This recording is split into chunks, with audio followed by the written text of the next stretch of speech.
இன்னைக்கு நம்ம gel nail polish எப்படி ரிமூவ் பண்ணணும், அப்புறம் அக்ரலிக் நெயில்ஸ் எப்படி பண்ணணுன்ட்டு நான் சொல்கிறேன். அக்ரலிக் எக்ஸ்டென்ஷன் அது எப்படி பண்ணணுன்றதை இன்றைக்கி நான் சொல்லித்தரேன். இப்போது நம்ம ஜெல் நெயில் பாலிஷை எப்படி ரிமூவ் பண்ணணுன்றதை இப்போ பார்க்கலாம். மேலே நம்ம டாப் கோட் போட்டு சீல் பண்ணோம் இல்லைங்களா, அதை வந்து ஃபைலரால் ரிமூவ் பண்ணணும். ஃபஸ்ட்டு இருக்கிறத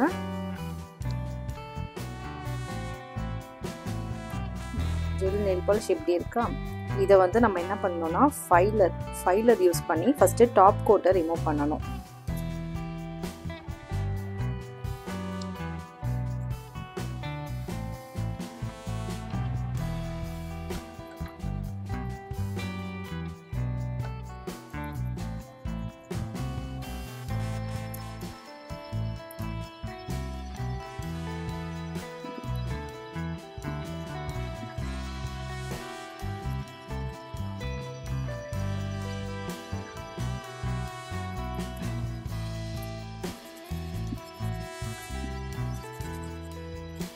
நம்ம gel nail polish top code போட்டு சீல் பண்ணோம் இல்லைங்களா, அந்த டாப் கோட்டை ஃபஸ்ட்டு ரிமூவ் பண்ணிடணும்.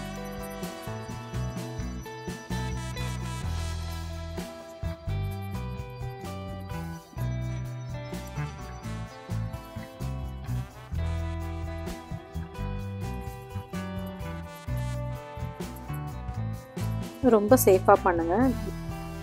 இப்போ பாருங்கள், நம்ம ரிமூவ் பண்ணிட்டோம், டாப் கோட் ஃபுல்லாக ரிமூவ் பண்ணிட்டோம். அதை வந்து அசிட்டோன் ஃப்ரீ க்ளீன் பண்ணி அசிட்டோன் ஃப்ரீயால் க்ளீன் பண்ணி பார்க்கலாம்.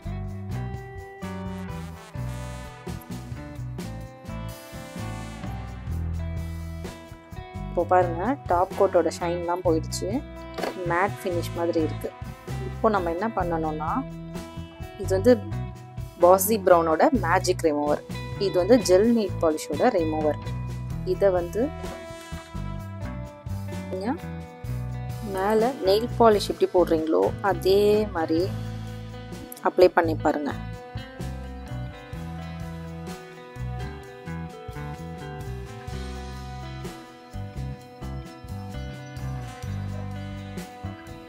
இது ஒரு 5 minutes நீங்கள் வெயிட் பண்ணிங்கன்னா நெயில் பாலிஷ் ஃபுல்லாக உரிச்சிட்டு மேலே வந்துடும். உங்கள் நெயிலுக்கு எந்த ஒரு டேமேஜும் ஆகாமல் அழகாக ரிமூவ் பண்ணுறதுக்கு இதுதான் பெஸ்ட்டு வே. இப்போ பாருங்கள், 5 minutes ஆயிடுச்சு. இப்போ நெயில் எப்படி இருக்குன்னு பாருங்கள். இப்போ நம்ம என்ன பண்ணோன்னா, கியூட்டிக்கல் புஷர் இருக்குல்ல, புஷர் வச்சு ஜஸ்ட் நம்ம இப்படி பண்ணோனாலே எல்லாமே அழகாக வந்துடும். நீங்கள் அதை மாதிரி பண்ணும்போது எங்கேயாவது சரியாக வரலைன்னு சொன்னால் நீங்கள் வந்து டாப் கோட் எடுக்கலை, சரியாக எடுக்கலைன்னு அர்த்தம்.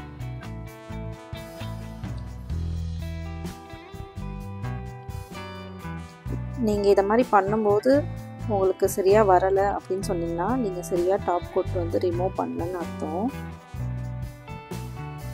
மறுபடியும் அந்த இடத்துல ஃபைலர் வச்சு ஃபைல் பண்ணிவிட்டு மறுபடியும் நீங்கள் பண்ணிங்கன்னா எல்லாமே வந்துடும்.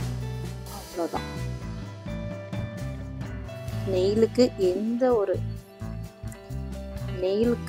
எந்த ஒரு டேமேஜுமே இல்லாமல் அழகாக எடுத்துட்டோம். இப்போ நீங்கள் அசிட்டோன் ஃப்ரீ வச்சு க்ளீன் பண்ணிடுங்க.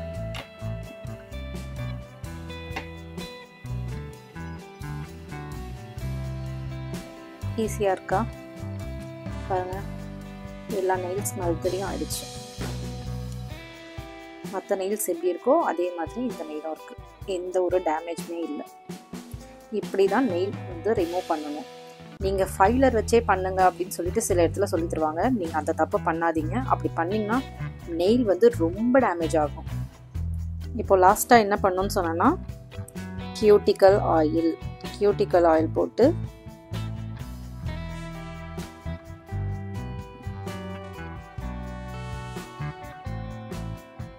செக்யூர் பண்ணிட வேண்டியதுதான்.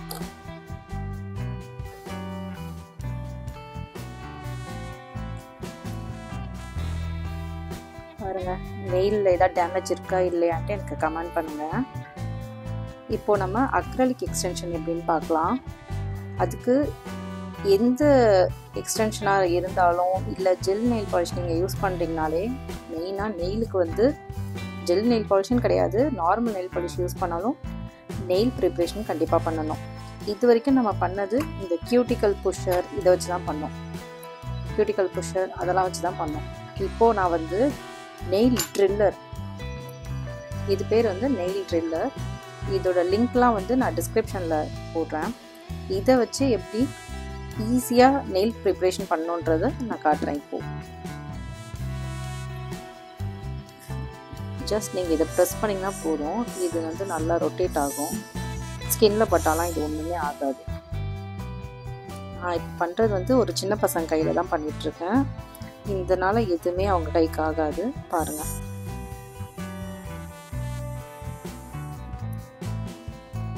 இது வந்து உங்களுக்கு ஈஸியாக இன்னும் சீக்கிரம் வேலை முடியும். ஸ்டார்டிங் இப்போ தான் நீங்கள் ஸ்டார்ட் பண்ணியிருக்கீங்க அப்படின்னா இந்த கியூட்டிக்கல் புஷர் அதெல்லாமே வச்சு நீங்கள் ட்ரை பண்ணுங்கள். இதெல்லாம் உடனே இதெல்லாம் வாங்கணும்னு அவசியம் கிடையாது.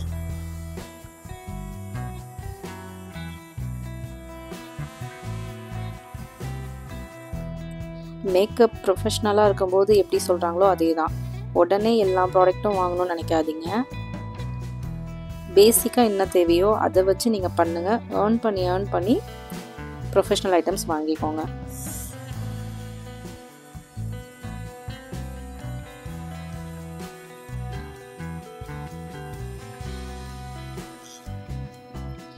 இதோட காஸ்ட் அரௌண்ட் 200லேருந்து 300 தான் இருக்கும்.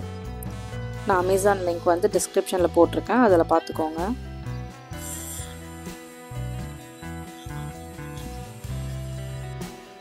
இப்போ பாருங்கள், ஃபஸ்ட்டு அவங்க நெயில் எவ்வளோ சைஸில் இருந்துச்சு, இப்போது கொஞ்சம் லென்த் அதிகமான மாதிரியும் இருக்கும்.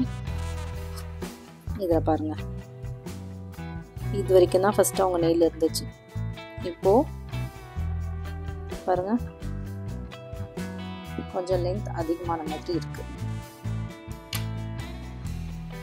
இப்போ அசிட்டோன் வச்சு க்ளீன் பண்ணுங்கள்.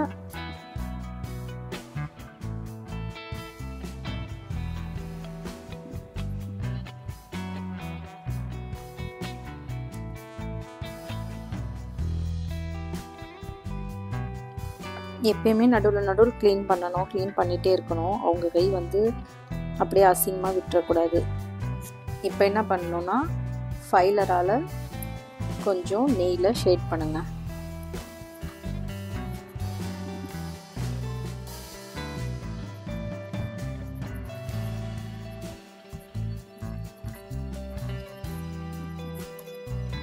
எதுக்குன்னா நம்ம வந்து நெயில் மேலே மூன் டிப் வைக்கும்போது இன்னும் தூக்கிட்டு அசிங்கமாகிடும்.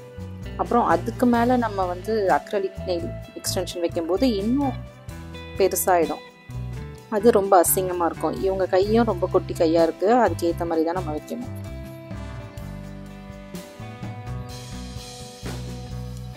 இப்போ என்ன பண்ணணும், பஃபரால் ஷேட் மேட் ஃபினிஷ் கொண்டு வரணும்.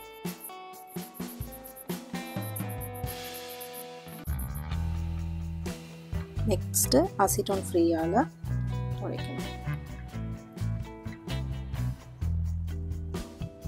இப்போ எப்படி இருக்குது பாருங்கள், ஃபஸ்ட்டு எப்படி இருந்துச்சு இந்த நெயில், இப்போ எப்படி இருக்குது பாருங்கள். இப்போது நம்ம மூன் டிப் ஃபிக்ஸ் பண்ணலாம். க்ளூ பாருங்கள் எப்படி வைக்கணும்னு நான் சொல்லிடுறேன். எனக்கு கேமராவில் வந்து சரியாக வாட்டம் இல்லாததுனால நான் கொஞ்சம் டிஃப்ரெண்ட்டாக வைக்கிறேன். ஆனால் இதை வந்து நீங்கள் எப்படி வைக்கணும்னா லெஃப்ட் ஹேண்டில் தான் க்ளூ வைக்கணும். வச்சுட்டு இப்படியே தான் திருப்பி உங்களுக்கு வைக்கணும். அப்போ தான் உங்களுக்கு வாட்டம் இருக்கும். நீங்கள் வந்து எனக்கு இப்போ க்ளூ வைக்கும்போது எனக்கு இது கேமரா இருக்கிறதுனால எனக்கு சரியாக வைக்க முடியல. அதே நான் இப்போ உங்களுக்கு சொல்லி கொடுத்தேன்ல அதை மாதிரி வைக்க முடியல. ஆனால் நீங்கள் வந்து வைக்கும்போது அப்படி அழகாக பார்த்து வைங்க. பாருங்கள், இந்த மூன் டிப்பில் இங்கே லைன்ஸ் இருக்குல்ல, அந்த லைன்ஸ்க்குள்ளே தான் வந்து இங்கே ஒரு கர்வ் இருக்கும். அந்த கர்வ்க்குள்ளே தான் ஜெல் வைக்கணும், க்ளூ வைக்கணும். க்ளூ வச்சுட்டு அப்படியே திருப்பி ஃபிக்ஸ் பண்ணணும். அவ்வளோதான். 401 அந்த க்ளூ யூஸ் பண்ணுங்கள். அது ஃபெவிக்விக்கை விடவும் சூப்பராக இருக்கும். உடனே பிடிச்சிக்கும். லாங் ஸ்டேவாகவும் இருக்கும் அந்த க்ளூ.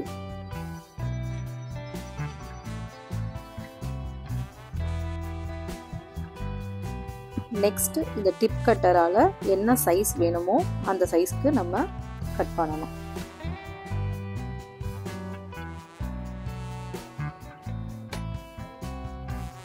டிப் கட்டரால் நான் கட் பண்ணுறேன். நீங்கள் வந்து லாஸ்ட் வீடியோவில் எப்படி கட் பண்ணியிருக்கேன்னு பார்த்துக்கோங்க. இப்போ பாருங்கள், நான் கட் பண்ணிட்டேன். இப்போ என்ன பண்ணணும், ஷேப் பண்ணணும்.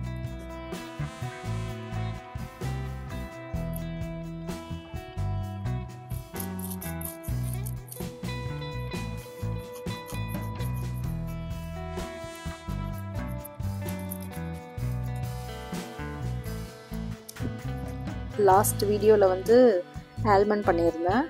இதில் வந்து கஃபைன் பண்ணலாம். கஃபைனும் நல்லாயிருக்கும்.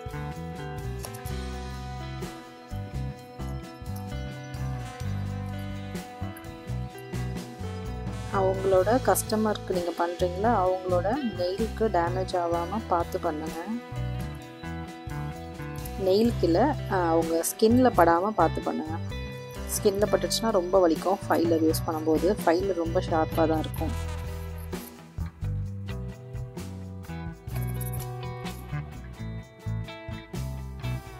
நெயில் ப்ரிப்ரேஷன் பண்ணிவிட்டு இப்போது 3 டிப் வச்சிட்டோம். இப்போது நான் ஷேப்பும் கொண்டு வந்துட்டேன். இப்போது வந்து என்ன பண்ணோன்னா, மோனோமர் எடுத்து டேப் அண்ட் டிஷ்ஷில் மிக்ஸ் பண்ணணும். இதுக்கு நேம் தான் tape and dish. Acrylic brush இப்படி தான் இருக்கும். இதை வச்சு தான் நம்ம வந்து அக்ரலிக் பெயிண்ட் பண்ண போகிறோம். அக்ரலிக் எக்ஸ்டென்ஷன் பண்ண போகிறோம். மோனோமர் நான் இதில் ஊற்றி வச்சுருக்கேன். டிப் பண்ணி நம்ம யூஸ் பண்ணுறதுக்கு இதில் ஊற்றி வச்சுருக்கேன். அக்ரலிக் பவுடர் வந்து கிளியர், என்னென்ன கலரில் இருக்குன்னா கிளியரில் இருக்குது, எல்லா கலர்லேயுமே இருக்குது. இது வந்து பிங்க் கலர்லேயும் இருக்குது, கிளியர்லேயும் இருக்குது, ஒயிட்டும் இருக்குது. இப்போது நான் எக்ஸ்டென்ஷனுக்கு யூஸ் பண்ணுறது இந்த பிங்க் கலர் யூஸ் பண்ணுறேன். இப்போ பாருங்கள், இதை வந்து டிப் பண்ணிக்கிட்டு எடுத்துட்டேன்.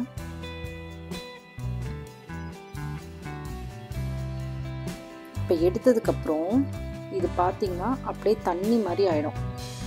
பவுடராக இருந்தது இப்போ ஜெல் மாதிரி மாறிடுச்சு பாருங்கள். இப்போது இதில் சென்டரில் வைக்கணும்.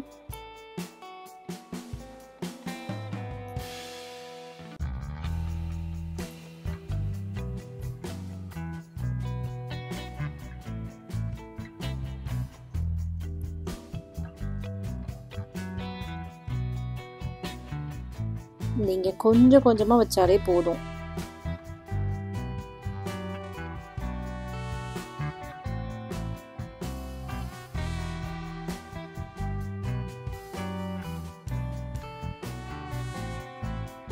மோனோமர் வந்து இந்த ப்ரஷ்ஷில் போயிட்டு ப்ரஷ்ஷில் இருந்து அந்த பவுடருக்கு வரும். இப்போ பாருங்கள் வந்திருக்கா. இப்போது இதில் பாருங்கள், இது ப்ரஷ்ஷில் வந்து பவுடரில் ஃபுல்லாக டிப் ஆகும்.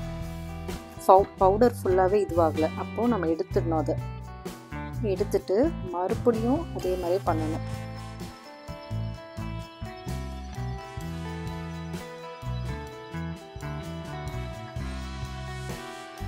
எடுத்துட்டோமா பாருங்கள்.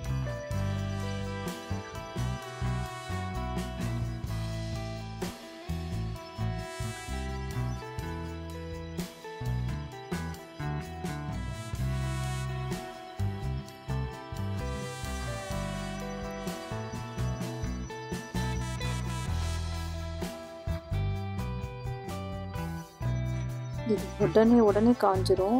அதனால் மோனோமர் வந்து உடனே காஞ்சிடுச்சுன்னா அது நீங்கள் சரி பண்ணவே முடியாது. அந்த லிக்விடாக இருக்கும்போதே, ஜெல் மாதிரி இருக்கும்போதே நீங்கள் வந்து கிளியர் பண்ணிடணும்.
இது வந்து நீங்கள் பண்ணும்போது ஷேப்லெஸ்ஸாகவும் வரும், இல்லை ஷேப்பாக கரெக்டாக வந்தாலும் வரும். அதுக்கு நீங்கள் என்ன பண்ணணுன்னா ஃபைலர் வச்சு அப்படியே ஷேப் பண்ணிங்கன்னா ஈவன் ஆகிடும்.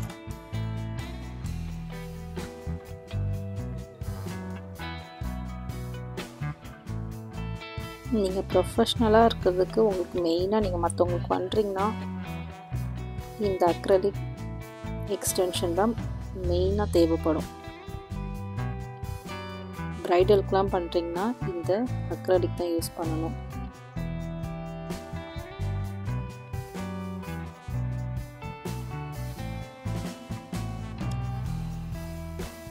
இப்போ இந்த மாதிரி வந்துருக்கு. கொஞ்ச நேரம் இருந்தால் அது ட்ரை ஆகிடும்.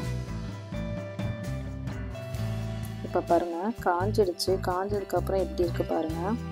இப்போ எனக்கு எதுவும் குழியெல்லாம் இல்லை, ஆனால் அது குழி குழியாக இருந்துச்சுன்னா நீங்கள் போட்டு ஃபைலில் வச்சு தேய்ச்சிட்டே இருக்கணும். இப்போ நான் என்ன பண்ண போகிறேன்னா ஷேப் மட்டும் கொண்டு வர போகிறேன். அந்த கியூட்டிக்கல் கிட்ட எப்படி இருக்கணும்னு சொன்னேன், அந்த இடத்துல வந்து கியூட்டிக்கல் தான் மேலே இருக்கணுமே தவிர அக்ரலிக் பவுடர்ஸ் வந்து அந்த இடத்துல மேலே இருக்கக்கூடாது. அதுக்காக நான் இப்போ என்ன பண்ணுறேன்னு பாருங்கள். ஜஸ்ட் இந்த சைடில் ஷேப் பண்ணுறேன். எதுக்குன்னா லேட்ரல் ஃபோல்டை விட்டு வெளில வரக்கூடாது சொன்னேன் இல்லைங்களா, அது வந்து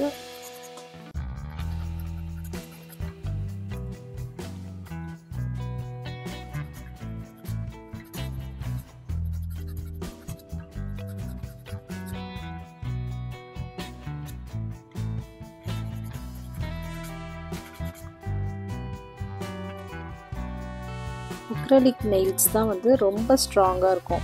ரொம்ப ஸ்ட்ராங்காக இருக்கிறதுன்னு பார்த்தா அக்ரலிக் நெயில்ஸ் தான். இப்போ பாருங்கள் எப்படி இருக்கு.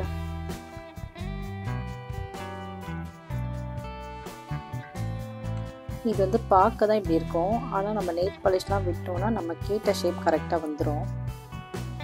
இப்போ பாருங்கள், இப்போது நம்ம பேஸ் கோட் போடலாம்.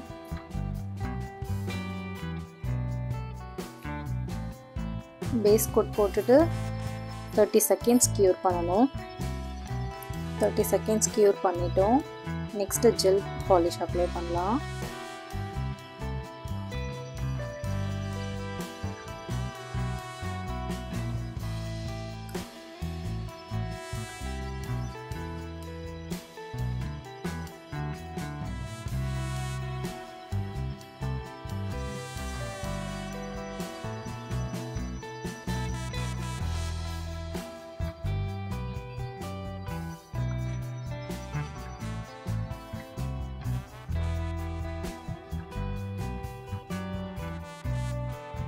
இது வந்து ரொம்ப சின்ன கைன்றதுனால இப்படி தெரியுது, ஆனால் நீங்கள் வந்து உங்கள் ஃபிங்கர்ஸ்க்கெலாம் பெரியவங்களுக்கு போடும்போது ரொம்ப அழகாக இருக்கும் இந்த கஃபின் ஷேப்பும்.